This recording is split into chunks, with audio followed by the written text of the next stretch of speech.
r/NuclearRevenge. First story. Shot up house is the price for screwing with retirement. Sorry for the throwaway, but this situation is still within the statute of limitations and goes across state lines in the USA. Names have been changed to protect the parties that need protection and to conform with the rules of Reddit. Cast of characters. Jim, owner of the property. Betty, his wife. Kirsten, daughter of Jim, me. Tilda, Betty's sister. Larry, Tilda's husband. Sunny, daughter of Tilda and Larry. Larry Jr., Larry and Tilda's son. Mike, Larry and Tilda's son. Backstory. Many years ago in rural Appalachia and coal country lived a cluster of families on a holler. Jim and Betty owned a mobile home and had their daughter Kirsten with them. This mobile home was 2 bedrooms and 1 bathroom, but it was sufficient enough for shelter. During the middle 1980s, a recession hit Appalachia hard, and Jim found work in another part of the country. In moving, he approached Larry and Tilda to look after the mobile home and collect rent for anyone that wanted to lease the mobile home. A rent amount was agreed to and would be adjusted for inflation and the cost of living for the area. The money was to be deposited into a savings account except for the money needed for necessary repairs and receipts kept. Jim and Betty trusted their siblings with this and moved, trusting that this money would be part of their retirement fund. I was privy to these conversations, but did not pay that much attention to them at the time. Shortly after leaving Appalachia, a renter was found, and Jim and Betty were glad to know that something was coming about from the land in their home area. Then Mike moved into the mobile home, and Jim stipulated that the rental agreement did not change even with his nephew renting the mobile home. After Mike moved out, Sunny moved in and stayed for several years. Betty asked Tilda several times about the rent, knowing Sunny was very unreliable with rent in the past, and was assured that between Section 8 and food stamps, that the rent was being paid on time, and there were no issues. A few repairs had been done, but the receipts were stored in the safe deposit box, where the savings account was. Fast forward a few more years, Sunny finally moves out, and there are a few more renters, and then the taxes are not getting paid. The mobile home will not pass for Section 8 any longer. As we, Jim, Betty, and I, have been told repairs had been made over the years, we find this odd, and inquire again to Tilda, who states this was all a misunderstanding. Once again, Betty trusts her sister and is relieved when we get the tax receipt in the mail. This is very important later. Another few years pass and Tilda dies. Jim and Betty attend the funeral and Betty makes a gesture to assist with some of the expenses. Larry agrees and Betty requests access to the savings account that should have at least tens of thousands of dollars by this point, not including interest, to only find out it has never existed. All of the paperwork has been fraudulent and/or forged. Remember that tax receipt? Another forgery. Betty refused to fight. She had just lost her sister. Still, Jim is livid, as am I. Sunny was always abusive to me, and to find out she had been living off my parents for free while receiving Section 8 for rent and getting food stamps sent me over the edge on top of the missing retirement funds. Revenge. So knowing everything was fraudulent from the beginning, Jim and I attempted legal means first to get revenge on this thief. We were met with walls of red tape, and with states separating us, it was an uphill battle with a slim chance of winning. Plus, the attorney fees would drain any winnings and then more. First, I put my piece into action against Sunny. I filed claims of fraud against the Section 8 anonymously and SNAP benefits, given that there was absolutely no proof of rent being paid to the home owner or the custodian. Larry was stupid enough not to write out a fraudulent receipt for when his daughter lived there. Next, I filed against Larry for tax evasion and social security fraud, since Sunny was claiming to be paying him the rent money via Section 8. This was income. Since he was not claiming this income on his tax forms, he was double dipping into the social security system and avoiding paying taxes.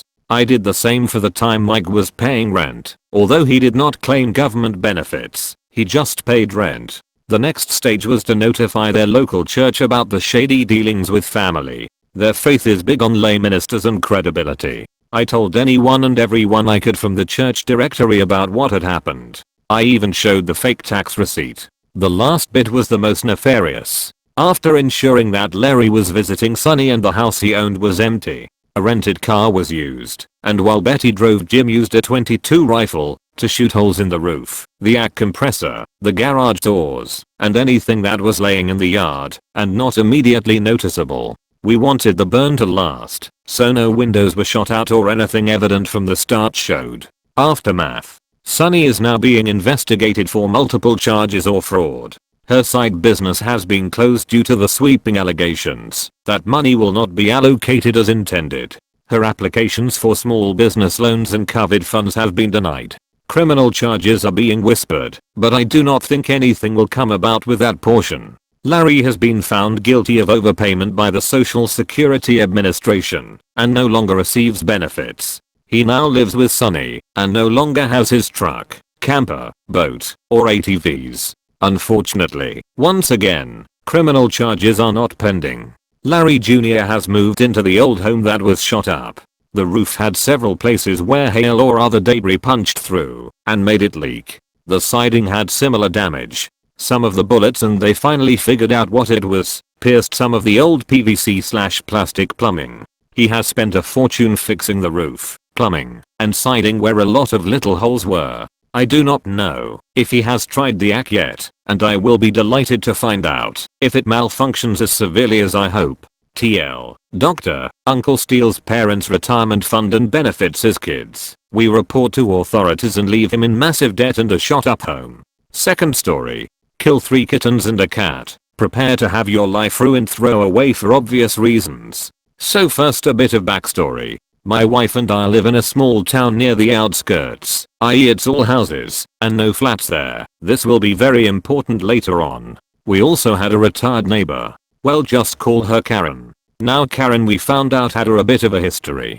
More exactly, her husband beat a worker to death when he caught him stealing and then covered it up by hanging him in the forest. He managed to get away with it due to some political and police connections. The husband had died in the meantime, but everybody still remembered it. Small city mentality, and she was an absolute outcast. That was probably exacerbated by her being an absolute Karen. Now that that is over, let's get into the meat of it. So over a year ago we adopted a cat to go alongside our tomcat. Surprisingly for us, they had kittens quite quickly, 3 of them, some 2 months after we adopted her. So we were raising them up, thinking about who should we give them to, when suddenly both she and the kittens disappeared. We found just one of the kittens in terrible agony that night. Her, I don't know what to call them, screams had woken us up. She died before we got to the vet. We already had our suspicions, which were confirmed by the vet. Broken glass. Given that the kittens always followed their mother, what we suspected happened was that Karen put a bowl of meat in glass, and the cat found it and shared it with the kittens. My wife wanted to go to the police. I had better ideas in mind. I should mention that the fence between us is an old one made of chicken wire with a lot of holes, very easy to cross. So the next Sunday, when Karen went to church, she was very religious. I went to check through her house. Guess what I found in the trash? The 2 other kittens and the cat. And so I set my plan into motion. Next week, on Sunday, I went into her house again. This time I had come prepared. I had cleaned everything flammable between our house and hers. Once inside her house I staged a little accident. She had a very flammable carpet. One well placed, turned candle and it started. So Karen comes home and sees that it's all burning. Most people would stop at that. We didn't. By now my wife was fully on board. Seeing Karen there homeless, afraid and all around desperate, we offered her to stay at our place for a while. Good neighbors as we were, everyone else would have told her to fuck off, she knew. On the condition she tells us the truth about the cats. We promised we weren't interested in pressing charges. We just wanted closure. Obviously I also had a hidden recorder on me. And when we let her inside she tearfully confessed everything, saying how much she was sorry, how she wished she could make it right, yada yada. So now I had a recording that was enough for quite a lot of criminal and civilian charges, cruelty to animals, destruction of property, and emotional trauma. But I wanted to go for one more. The next week, after she brought all her stuff in, we served her an absolutely delicious lunch, duck with mashed potatoes. The only thing was, her portion had a crap ton of laxatives. So after she started shitting her guts out, we called for an ambulance, insisting she should go to the hospital. So Karen goes to the hospital and finds out there was nothing wrong. Pretty pissed, she comes back to our home to find all her stuff on the street and me and my wife on the fence, telling her to fuck off. The main gate to our courtyard, however, was left partially open on purpose. We also told her we would be pressing charges on the cats. Now entitled, angry and scared bitch that she was, what do you think? Did she take the bait? Of course she did, and she lunged right through the gate to discover both me and my wife had 2 wooden sticks on us that we promptly used to knock her teeth out. We then pressed charges on everything: damage to property, the cat and kittens were technically our property, emotional trauma, killing the cats and us finding the one that somehow survived for a few hours wailing in our courtyard, breaking and entering, and attempted assault. In the end she was sent to 10 years in prison and had to pay $10,000 in damages, mainly for the attempted battery and psychological trauma. Really funny thing is she kept all her money in the house that burned down with the house. So if she lives long enough to get out of prison, she will be dirt poor. TL. Dr. My Karen neighbor murdered my cat and kittens just because she was a happiness hating bitch. So me and my wife burned her house, got her in prison for 10 years, made her dirt poor and smashed her face with wooden bats. Edit. Thanks for the platinum, you kind stranger. Also, to answer the main questions and the replies, why weren't you prosecuted? Well, the only criminal acts were the trespassing and the arson, both of which cannot be proven. As for whether Karen had any connected family, the answer is no. She and her murderer husband had no children, and both him and his odious kin in the police have since died of natural causes. She's like 70 now.